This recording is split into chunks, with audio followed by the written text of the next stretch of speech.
आजुक दिन हमरा सब प्रभु के एकटा और अध्याय के लऽ कऽ उपस्थित भेलहुँ हैं। प्रभु के इच्छा के अनुसार तहन चलू आगा बढ़ू आ प्रार्थना के मुद्रा में रहू। हमरा संगे अहूँ अपन मूड़ी के झुकाऊ आ प्रार्थना करू।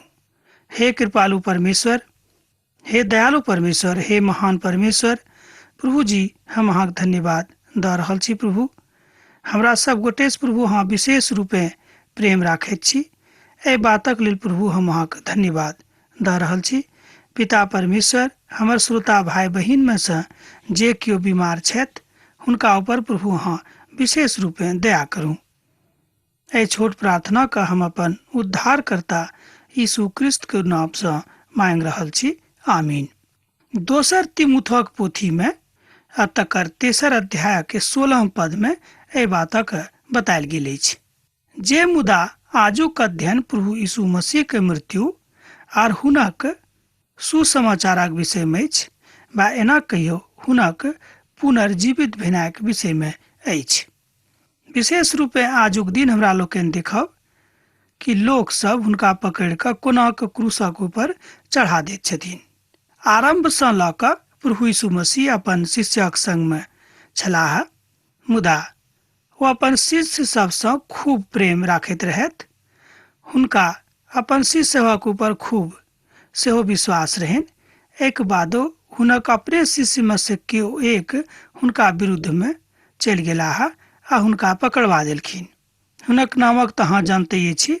हुनक नाम रहनि यहूदा अस्करियोती। यहूदा अस्करियोती प्रभु यीशु मसीह के पकड़वा देलखिन, जे हुनक 12 शिष्य में से एक रहथि। हमर भाई बहिन, एहि दृष्टांतक हमरा लोकनि एहि द्वारा सीख रहल छी कि भऽ सकै छै कि हमरो विश्वास कहियो कहियो एम्हर उम्हर भऽ जाय। प्रभु के अपन शिष्य हुनका धोखा देलनि आ एक गोटे हुनका धोखा दैत छथि आ दोसर हुनका पकड़वा दैत छथि। मुदा आजुक राति पाप दू प्रभाग में प्रदर्शित भऽ रहल अछि। पाप प्रभु खत्म करेबाक प्रयास कऽ रहल अछि, मुदा प्रभु पापक संग किछु बात नहि करैत छथि। बा जेना कहलहुँ हैं कि पापक संगे प्रभु कहियो कोनो तरहक समझौता करबाक लेल तैयार नहि छथि। अहाँक पाप कतऽ लऽ जायत, बा पाप मनुष्य जाति के कतऽ लऽ जा सकैत छै, एहि बातक अहाँ विचारणीय बात बुझि कऽ विचार करियौक कि मनुष्य जाति के पाप कतऽ लऽ जा सकैत छै। देखियौ, ओतेक हुनक नीक जे प्रभु रहथि, जे हुनक नीक गुरु रहथि, तकरा विरुद्ध में पाप हुनका लऽ गेलनि आ लोभ कतऽसँ आबि गेलै तऽ मात्र 30 टकाक लेल। देखियौ, एतेक घृणित काज करबाक लेल ओ तैयार भऽ गेलै। यह अछि पापक रूप। एक गोटे कहलखिन कि ओ पापक स्वरूप केहन होइत अछि। एहिठाम अहाँ पापक स्वरूपक देख सकलहुँ हैं। पाप यह थिक जे मनुष्य के परमेश्वर से अलग करैत अछि। उद्धारक द्वार का खोजि कऽ प्रभु यीशु मसीह संसार से विदा होइत छथि, बा एना कहियो प्रभु यीशु मसीह आबि कऽ मनुष्य जातिक लेल उद्धारक बाट, उद्धारक द्वार खोलि देलखिन। मरकुसक रचल सुसमाचार क्रियाशील सुसमाचार थिक। एहिमे अहाँ क्रियाशीलताक दर्शन पाबि सकलहुँ हैं। एहि अध्याय में पूर्ण रूपे एहि बातक अहाँ प्रगट रूप में देख सकलहुँ हैं। प्रभु यीशु मसीह एहि बातक ऊपर बड्ड जोर दऽ रहल छथि जे क्रियाशीलता आ शीघ्रता दोनों प्रभु के बड्ड पसंद छनि। मान लियो जहन अहाँ प्रभु के अपन जिंदगी में उद्धारकर्ता के रूप में ग्रहण कऽ चुकल छी, तहन एम्हर उम्हर देखे के कोनो आवश्यकता नहीं थिक। भऽ सकै छै कि शैतान अहाँके एम्हर उम्हर कऽ देत आ अहाँ शैतानक फेरा में पड़ि कऽ एहि बातक अहाँ देखैत रहब। प्रभु यीशु के क्रूसक ऊपर चढ़ौनाइ एहि बातक प्रमाण अछि कि पाप कतेक घृणित काज कऽ सकैत अछि। हमर भाई बहिन, हमर मित्रवर, हमर अपन लोक, हम अहाँ से आराधना करै छी, हम अहाँ से कॉल जोड़ै छी। देखियौ, एहि तरहक बात अहाँक जिंदगी में जँ नहि आबैत अछि तऽ बड्ड बढ़िया बात अछि, किएक तऽ ई बात मनुष्य के परमेश्वर से अलग कऽ दैत अछि। एहि संसारक नेव एही बातक ऊपर निर्भर करैत अछि जे अहाँ प्रभु से कतेक प्रेम कर रहल छी वा प्रभु शीघ्रगामी बातक ऊपर विश्वास कर रहल छी आर प्रभु में ई काज अहाँ संभव बना रहल छी। प्रभु हमरा सभक पापक कारणे अपन प्राण सूली के ऊपर चढ़ि कऽ दऽ देलखिन। एहि बातक अहाँ बेर बेर सुनि रहल छी वा सीख रहल छी। पहिल कुरिन्थियोक पोथी तकर 15 अध्याय के 3 आ 4 पद में एहि बातक ऊपर प्रकाश डालल गेल छैक। हम और अहाँ जे सब काजक कलाप करैत रहैत छी, कोनो जरूरी नहि थिक जे प्रभु ओहि सबटा बातक मान लेता है आ जे बात हम करैत छी से प्रभु पसंद कऽ लेथिन। अहाँक धार्मिकता भऽ सकै छै कि अहाँक समाज में अहाँके इज्जत दऽ देत, मुदा अहाँक धार्मिकता जँ प्रभुक अनुरूप नहि अछि वा हुनक आज्ञाक अनुकूल नहि अछि तऽ एहि बातसँ अहाँ प्रभुक नजदीकी नहि बनि सकलहुँ हैं। एहि बातक पवित्र पोथी में बड्ड स्पष्ट जकाँ बखान कयल गेल छैक। श्रीमान मरकुस बड्ड नीकसँ बता रहल छथि कि भऽ सकै छै कि अहाँ अपन जिंदगी में कोनो खराब काज नहि कयलहुँ हैं, मुदा जँ अहाँ प्रभु यीशु मसीह के अपन उद्धारकर्ता के रूप में ग्रहण नहि कयने छी तऽ कहियो अहाँ प्रभु यीशु मसीह के राज में प्रवेश नहि पाबि सकलहुँ हैं। अर्थात स्वर्गीय राज में अहाँक प्रवेश नहि हैत, तकरा लेल अहाँ वंचित रहि जायब। यह बात प्रभु अहूँक जिंदगीसँ चाहैत छथिन। प्रभुक ऊपर हमरा लोकनि छुटकारा के रूपसँ देख सकैत छी। क्रूस अहाँक छुटकारा दऽ सकैत अछि। क्रूसा पर चढ़ि कऽ परमेश्वर अपन मृत्युक कष्ट एहि द्वारा सहलखिन जे ओ हमरा सभक उद्धार दऽ सकैत। ई बात हुनका में अछि। जँ अहाँ पवित्र पोथी के एकटा बात देखबै तऽ ओहिठाम एहि बातक बड्ड स्पष्ट जकाँ बतायल गेल छै कि प्रभु यीशु मसीह सोनित हमरा सभक उद्धार दऽ सकैत अछि, अनंत कालक जिंदगी में प्रवेश करा सकैत अछि। हमर धार्मिकता के कारणे प्रभु के एहि तकलीफक उठाबऽ पड़लै। देखियो, हमरा सब जे काजक बुझले कि धार्मिकता काज थिक, वह काजक कारणे प्रभु के क्रूसक मौत उठाबऽ पड़लै। की बात नीक अछि। रोमी 4 अध्याय के 25 पद में एहि बातक बतायल गेल छैक। तहन एहि अध्याय के 15 आ किछु आरो पद में एहि सब बातक अहाँ देख सकलहुँ हैं कि प्रभु यीशु मसीह अहाँक लेल की काज करलखिन। तहन हमरा लोकनि देखब कि प्रभु यीशु मसीह कोना कऽ अहाँ से प्रेम राखैत छथि। प्रभु यीशु के पिलातुसक सन्मुख लऽ जावल गेलनि, पहिल बात अछि। दोसर बात भेलैक प्रभु यीशु के दोषी ठहरावल गेलैक आर डाकू बरब्बा के छोड़ल गेलनि। प्रभु यीशु मसीह के कांटा के मुकुट पहिरावल गेलनि। तेसर मुख्य बात अछि। प्रभु यीशु के क्रूसित कयल गेलनि। चारिम बात अछि। प्रभु यीशु के यूसुफक नाम अदिया के हाथ में सौंपल जाइत छनि। तहन एहि अध्याय के पहिल पद में एहि तरह बतायल गेल छैक। कने कहूँ ओहि पदक हमरा सब देखब। भिनसर होइते तुरंत महायाजक, धर्मवृत्त आ शास्त्री लोकनि आर समस्त महासभा सलाह कऽ कऽ यीशु के बांधि देलखिन आर हुनका लऽ जाकऽ पिलातुसक हाथ में सौंप देलखिन। एहि बातक अहाँ एक पद में देख सकैत छी। हुनका ओहिठाम लऽ जयबाक मुख्य कारण रहनि जे ओ प्रभु यीशु के मृत्यु दंड दऽ सकैत छथि, मुदा ओ सब हुनका विरुद्ध में ठोस सबूत नहि जुटा पौलखिन, किएक तऽ रोमी न्यायालय में ओ सब बड़ शीघ्रतासँ नहि लऽ जा सकैत रहथि। तैं ओ पिलातुसक लग प्रभु के लऽ गेलाह। तैं ओ सब महासभा के प्रभु के क्रूसक ऊपर चढ़ेबाक उत्सुकता में ओतऽ लऽ गेलखिन कि हुनका क्रूसक ऊपर चढ़ा देवल जाय। देखियो हमर भाई बहिन, हमर मित्रवर ओतेक महान जे अहाँक लेल जान देलक कि अहाँ हुनका चिन्हैत छियनि। हम तऽ ओहि कालक लोकक ऊपर कहियो कहियो विचार करैत छी तऽ हम सोचैत छी कि ओ सब पुरोहित केहन लोग छलाह जे प्रभु यीशु मसीह के नहि चिन्हलखिन। ओ सब शास्त्री रहथि, शास्त्री कहाबैत रहथि, हुनका शास्त्रक ज्ञान रहनि एक बादो ओ सब किएक नहि प्रभु यीशु मसीह के चिन्ह सकलखिन। मुदा एहिठाम विद्वान सब कहैत छथि कि जानि बुझि कऽ प्रभु के नहि चिन्हलखिन, किएक तऽ हुनक दुकान बंद होबय वाला रहनि। पिलातुस प्रभु यीशु से पुछलनि कि अहाँ यहूदी के राजा थिकहुँ हँ? प्रभु यीशु हुनका उत्तर देलनि, अहाँ स्वयं एहि बातक बाजि रहल छी। देखियौ, प्रभु यीशु मसीह अपन विनम्र भाव में अपन विनम्रता के एहिठाम पिलातुसक सन्मुख में प्रस्तुत कऽ रहल छथि। हमर मित्रवर, हमर भाई बहिन, कि हमरो सब प्रभु के नम्रता के, प्रभु के प्यार के अपन भाई बहिनी के सन्मुख में उपस्थित कऽ सकैत छी। एहिठाम एहि वचनक अर्थ जँ लगावल जाय तऽ उत्तर भेटत जे हाँ, हमरा सब प्रभु के नजदीकी बनि सकलहुँ हैं। हमरा सब बाजि सकलहुँ हैं कि हमरा सब प्रभु के लोक थिकहुँ। मुदा कोना के? जँ हमरा सब हुनका अपन उद्धारकर्ता के रूप में ग्रहण कऽ लेबनि। महायाजक प्रभु के ऊपर बहुत बातक ऊपर देखऽ लागलखिन। पिलातुस यीशु से फेर पूछलनि कि अहाँ किछु उत्तर नहि देब? देखियौ, ई सब अहाँके ऊपर कतेक बातक हेतु दोष लगा रहल छथि। आ प्रभु यीशु एहिके बादो किछु उत्तर नहि देलनि। एहि बात से पिलातुसक बड़ आश्चर्य भेलनि।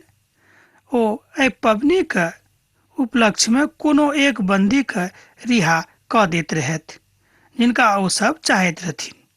देखियौ, एहिठाम विद्वान सब दूटा बात कहैत छथिन कि एहि पदक अर्थ इएह भेलैक कि पिलातुसक मन में प्रभु यीशु मसीह प्रति विशेष कोनो तरहक अपराध भाव नहि रहनि, बा एना कहियो कोनो तरहक दुश्मनीक बोध हुनका हृदय में नहि रहनि। तैं ओ चाहै छलखिन कि प्रभु यीशु मसीह के छोड़ि दियैक। मुदा लोकक प्रभाव में आबि कऽ, किएक तो राजा रहथि, मुदा राजपाल रहथि, एहि कारणे ओ कनिक एम्हर उम्हर होइत रहथि। किएक तऽ पद गरिमा के कारणे कनेक ओ प्रभु सँ अलग होयबा के बात करैत छथि। मुदा हृदय सँ ओ प्रभु से प्रेम राखैत रहथिन। किछु विद्वान एहि तरहक मत व्यक्त करैत छथि।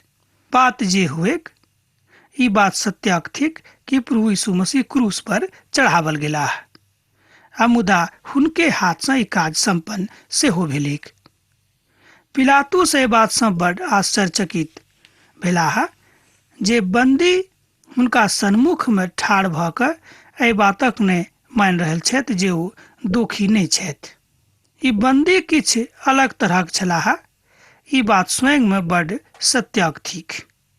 ते कनेक हमरा लोकनि संदेह जँ राखब तऽ प्रभु से प्रेम नहि कऽ सकलहुँ हैं। हमर भाई बहिन, संदेहक कोनो उत्तर एहि संसार में केकरो लग नहि छनि। कोनो दुनिया के चिकित्सक संदेह नामक बीमारी के इलाज नहि कऽ सकैत छथि। जँ अहाँक लग संदेह अछि तऽ निश्चित रूपेण परमेश्वरक अहाँ कहियो नहि देख सकब। जँ अहाँक मन में संदेह नहि अछि तहन अहाँ प्रभु के खूब नीक सँ अपन जिंदगी में रोज दर्शन पाबि सकलहुँ हैं, रोज हुनका देख सकलहुँ हैं। धार्मिक नेता सब एहि बातक ऊपर शोर करऽ लगलखिन जे हुनका नहि छोड़ियौक। मुदा पिलातुस चाहैत रहथि जे ओ प्रभु यीशु के छोड़ि दियैक। जेना हम आरंभ में कहने छलहुँ हैं, पिलातुस नहि चाहैत छलखिन कि प्रभु यीशु मसीह के दंड दियनि, किएक तऽ हुनका में कोनो आरोप नहि देखलखिन, कोनो पाप नहि देखलखिन। तहन महासभाक लोक सब हुनका मृत्युदंड देबाक इच्छा राखैत रहथि, किएक तऽ महासभा एहि बातक मंत्रणा कऽ कऽ आयल छलखिन। ओतऽ बरब्बा नामक एकटा बंदी रहथि। ओ एहि बलवा करऽ वाला के संग बंदी कयल गेल रहथि, जे बलवा में एहिठाम ओ हत्या केने रहथि। एहि बातक अहाँ एहि पोथी के 7 पद में पढ़ि सकलहुँ हैं। बरब्बा के हत्या हेतु बंदी बनायल गेल रहनि, बा एना कहियो हत्या के कारणे हुनका बंदी बनावल गेल रहनि। ओहि कालक बड़ ओ खतरनाक मुजरिम रहथि सेहो विद्वान सब कहैत छथिन। मुदा सत्यक अर्थ में हुनका क्रूसक ऊपर चढ़ेबाक रहनि। मुदा बरब्बा का स्थान पर प्रभु यीशु के क्रूस चढ़ावल गेलनि वा एना कहियो हुनका क्रूसित कयल गेलनि। एहिठाम एकटा बात और बड़ स्पष्ट होइत अछि कि प्रभु यीशु मसीह एहि संसार में जतेक पापी लोग छथि ओहि सबके पाप का अपना ऊपर लऽ कऽ ओ स्वयं पापी बनि कऽ क्रूसक ऊपर चढ़ि गेलखिन। किएक तऽ पवित्र पोथी में लिखल गेल छै कि पापक मजूरी तऽ मृत्यु अछि। तैं प्रभु यीशु मसीह के मृत्यु भेटलनि, किएक तो पापी बनि कऽ क्रूसक ऊपर चढ़ल छलाह। ई बात कहै में हमरा कनिको संदेह नहि भऽ रहल अछि कि प्रभु यीशु मसीह अहाँके लेल, हमरा लेल पापी बनि कऽ क्रूसक ऊपर चढ़ल छलाह आ ओ पापी बनि गेल छलाह। तैं हुनका मृत्यु दंड भेटलनि, किएक तऽ पवित्र पोथी में लिखल गेल छै कि पापक मजूरी तऽ मृत्यु अछि। तैं हुनको मृत्यु के सामना करऽ पड़ि गेलनि। हमर भाई बहिन, हमर मित्र वर, एहि बातक अहाँ बुझि सकलहुँ हैं वा इस बात से अहाँ एहि सबटा बातक प्राप्ति सेहो कऽ सकलहुँ हैं। रोमी कानून व्यवस्था के अंतर्गत यहूदी लोकक बहुत बात में विशेषाधिकार प्राप्त रहनि वा एना कहियो कि छूट रहनि। एहिमे यहूदी अदालतक प्रणालीक महासभा सम्मिलित रहैक, मुदा एहिके बादो महासभाक मृत्युदंड देबाक अधिकार प्राप्त नहि रहनि। एहि दंडक देबाक अधिकारक उद्देश्य ओ सब यीशु के विरोध में खूब हल्ला मचाबऽ लगलखिन। पिलातुसक लग ओ पठा देलखिन जे रोमी राज्यपाल छलाह।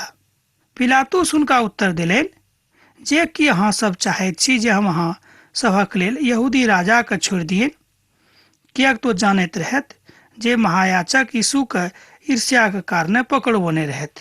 एहि बातक हुनका बड़ पहिनहिए से जानकारी भऽ गेल रहनि। मुदा महायाजक लोकक भड़का देलखिन आ जे ओ सभक लेल खूब बरअब्बा के छोड़ि दियौन, ओ हल्ला करऽ लगलखिन। ई सुनि कऽ पिलातुस हुनका फेर पुछलनि, मुदा जिनका अहाँ सब यहूदी के राजा कहैत छियनि तहन हुनका संगे की करियनि? ओ सोर पारऽ लगलखिन, हिनका क्रूसक ऊपर चढ़ा दियौक। पिलातुस पुछलनि जे किएक ओ की अपराध केने छथि, मुदा ओ सब और जोर जोर दऽ कऽ सोर पारऽ लगलखिन जे हिनका क्रूसक ऊपर चढ़ा दियौक। एहि बातक अहाँ 13 पद में आ 14 पद में देख सकलहुँ हैं। हमर भाई बहिन, देखियो एहि तरहक लोकक कमी संसार में नहीं छैक, मुदा हमरा सब एहिठाम की सिखलहुँ हैं? कनि ध्यान दियौक, हमरा लोकनि की सीख रहल छी, यहूक ऊपर ध्यान दियौक। कथा थिक ओ अर्थात श्रीमान पिलातुस रोमी राज्यपाल प्रभुक राजा देवाक पक्ष में नहीं छलाह वा एना कहियो हुनका ओ सजा देवाक पक्ष में नहीं रहथि, किएक तऽ पिलातुस एहि बातक जानकारी रहनि जे ओ निर्दोष छथि आ ओ सब जानि बुझि कऽ प्रभु के फंसा कऽ एहिठाम आनने छथिन।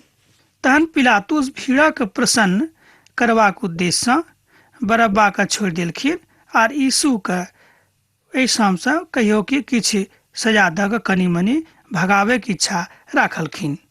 मुदा ओ सब और जोर दऽ कऽ कहऽ लगलखिन कि नहीं, हिनका अहाँ क्रूस पर चढ़ा दियौक। अब एहिठाम से आगू हमरा सब देखब जे हम सब की कऽ रहल छी अपना जिंदगी में, कि हमरा सब प्रभु के लग छी कि नहीं। एहि बातक जानकारी भऽ रहल अछि। प्रभु के महिमा आ हुनक कृपा आ दया आ हुनक करुणा की अहाँक लग अछि? एहि बातक के ऊपर अहाँ कहियो विचार कऽ रहल छी? तहन अहाँक महिमा के कारणे दैहिक और मानसिक यातना देनाइ आरंभ कऽ दैत छथि। यीशु के सिपाही सब किला के भीतर अंगना में लऽ गेलनि, जे ओहिठाम हुनका कहबैत छनि ओतऽ समस्त जत्था के जौर कयल गेलैक। ओ सब ओतऽ प्रभु के बैजनी वस्त्र पहिरेलथि आ कांटा के मुकुट गुथि कऽ हुनका माथा के ऊपर लटका देलखिन आर ई बाजि कऽ हुनका नमस्कार करऽ लागलखिन जे हे यहूदी के राजा नमस्कार। ओ यीशु के ऊपर सरकंडा सँ मारैत रहथि, हुनका ऊपर थूकैत रहथि आ हुनका बैजनी के अंतरन से सेहो हुनका भड़काबैत रहथि।